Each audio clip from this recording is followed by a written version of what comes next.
What is going on today, guys? Tomcat here, and today we are back with another drift build in Forza 5 of the Mazda RX-3, the 1973 RX-3. Now, let me just say, first off, that I'm very glad to be back in a petrol-powered car over the Formula E that we did last time, which was like the weirdest drift build I've ever done. So I'm, like I said, really happy to be back in a petrol-powered machine. So we're going to go ahead and set up, wow, they've got quite a bit of colors here to choose from. That's awesome. I'm liking this light blue a lot. The green is cool too, though. I actually really like the green. I'm going with the green. I feel it's like really different and quirky and kind of offbeat. And I don't know. I think it looks really nice on the car. Now that I look at it, though, with the front end and the green, it kind of looks like a frog. I don't know. I don't know what you guys... I don't know if you guys feel the same way. But, like, just from a certain angle, it kind of jumped out at me. It kind of looked like a frog for a second. I don't know what the hell was up with that, but, hopefully that's not, like, a reoccurring theme. So we'll go ahead and stick the race brakes on there because we absolutely need them. Drop it all. Oh, yes. Oh, yes. That's gorgeous. We're gonna get new wheels on it, though, so don't worry. We're not leaving those stock wheels on there. But first, though, we are swapping in a 4-rotor. This thing is going to be a monster. Baseline is 690 horsepower. And you guys already know that the 4-rotor is one of the craziest sounding engines out there. So, just adding it to this thing is going to be, not only is it going to be crazy powerful, but the sound levels are going to be through the roof, and it's just going to be magnificent. So, it's definitely one of the more exciting drift builds, at least for me, that I think I've done recently, because it's different than your normal V8 swap, like it's like, oh, today I'm going to take a V8 and put it in a 240. Well, yes, that's fun, and that's cool, and you can get some really good drift cars that way, but it's not quite as unique as putting a 4-rotor in pretty much anything, really. And we're going to need to upgrade to at least street tires for this, because if we don't, we're going to be in a lot of trouble. I'm going to say 225s, because with the amount of power we've got, and with the size and weight of the car, we're going to need to up the tire size. So 225s in the back, 205s in the front. Staggered setup. Should work pretty well for this. And as far as the wheels go, I'm thinking about... I don't know what I want to do as far as the wheels at this point, but I'm sure I'll figure it out as we go through. We've got quite a few options here, but I feel like I want to go with something that's got a little bit of a classic feel to it, but is still...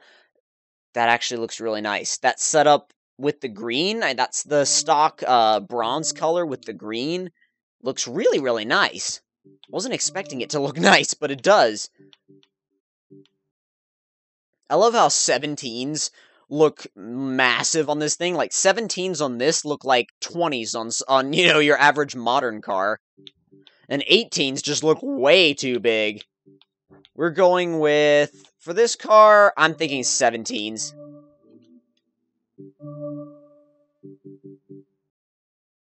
It's hilarious, too, how 17s, like I said, they don't look that big on modern cars, but on this, they look huge, they look massive. I mean, my FRS has 17s. The stock wheels are 17s. And, you know, I mean, they look like what the stock size would be. But on a car like this, they look huge. Yeah, no restrictors, 718 horsepower, 466 pounds-feet of torque. We only weigh 2,165 pounds. So, definitely going to be fun. I think the fun factor has definitely been taken care of. Little bit. Yeah, our standard tire pressure.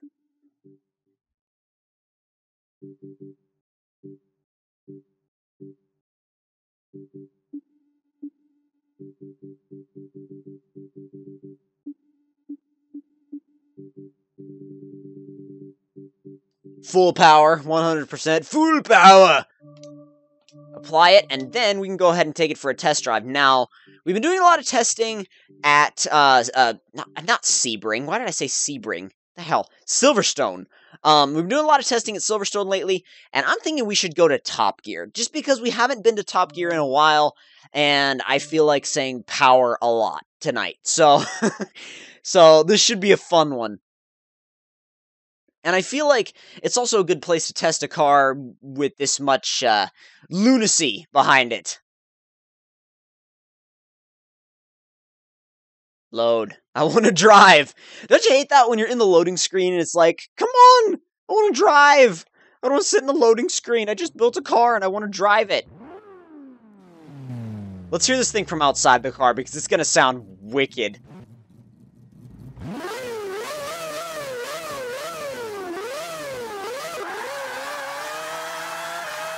That's 100% on the brakes.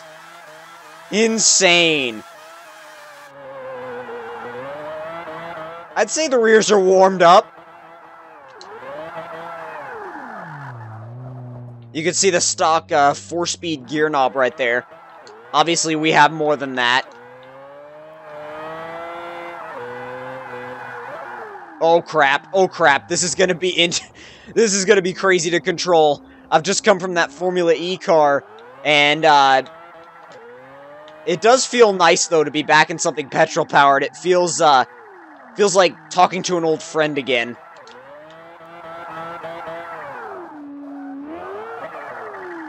And even though I only drifted the Formula E for a little while, it's still coming back to a petrol powered car. No! You know what? I'm just gonna remove that camber in the rear because I feel like it's hindering us more than it's helping us. I don't know if that's true, but I'm gonna go with it anyway. Actually, it feels a little better now. That's not too bad.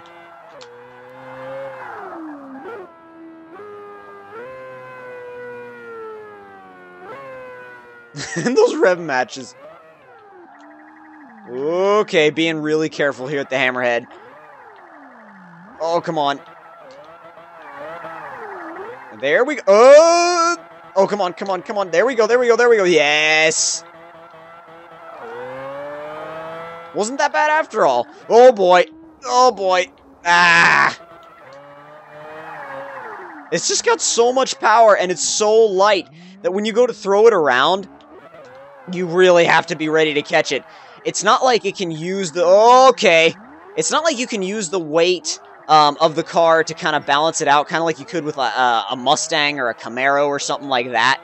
But, I mean, even an 86 doesn't feel like this. This is on another level of power-to-weight ratio, let's say, because the power-to-weight ratio on this is so insane that it's almost like, it's weird, it's almost like you are along for the ride in this car. The car is more deciding where it wants to go. It's not like, again, it's not like super controllable like the FRS, BRZ, AE86. I'm trying to come up with other ones like the 2015 Mustang. That's really controllable as a drift car. Even some Camaros are really controllable as a drift car.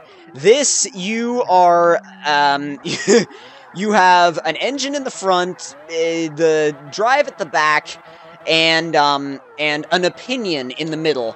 It's more of a, like I said, you don't have a driver in the middle, you have an opinion in the middle, and the car can either regard or disregard that opinion.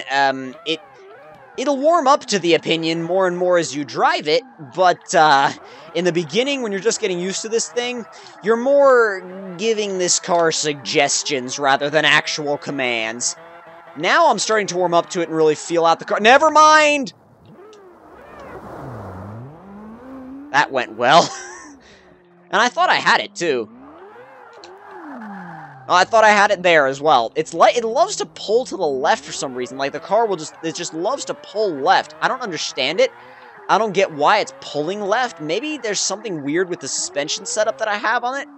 But, I don't know. I'm still trying to figure it out. There we go. Oh, no, see? It loves to whip. The thing about it is, I was able to bank that score before I went off the track, so I am totally good with it. I could care less that I went off the track that one time around. Since I'm still getting used to the car, and I banked the score, I'm all good. Alright, I'm going to take one more lap, see if I can make it a clean one. I might rename this thing the Beast, because that's what it is. That's really what this thing is. It is a monster. Remember how I said it was like it looked like a frog earlier? It's like one of those poisonous jungle frogs that likes to kill things.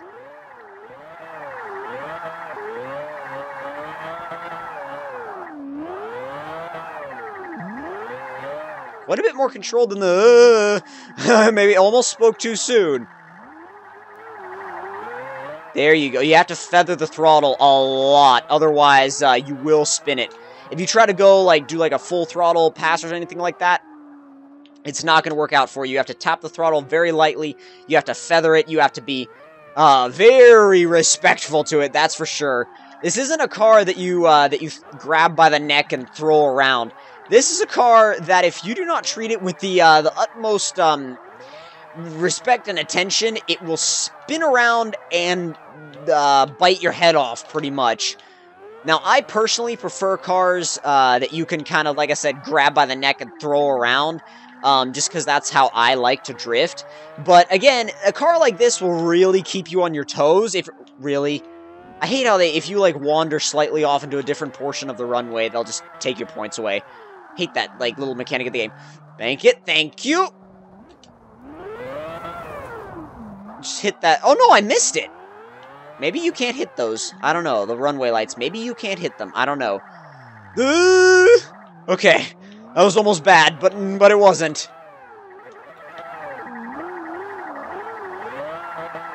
And across the line. And that was horrible. That was more Australian than anything.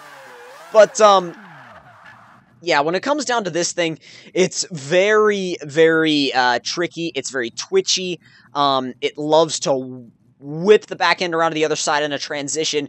You have to really be light on the car. You have to be really careful with the throttle. But other than that, it is very, very fun. It will keep you on your toes. And if you're looking for a challenge, definitely give this thing a shot. So if you guys enjoyed the video, don't forget to leave me a like. Tell me in the comment section down below what you guys thought of it. And if you're new to my channel, don't forget to subscribe for more. And I'll see you guys in the next one. Talk to you guys later.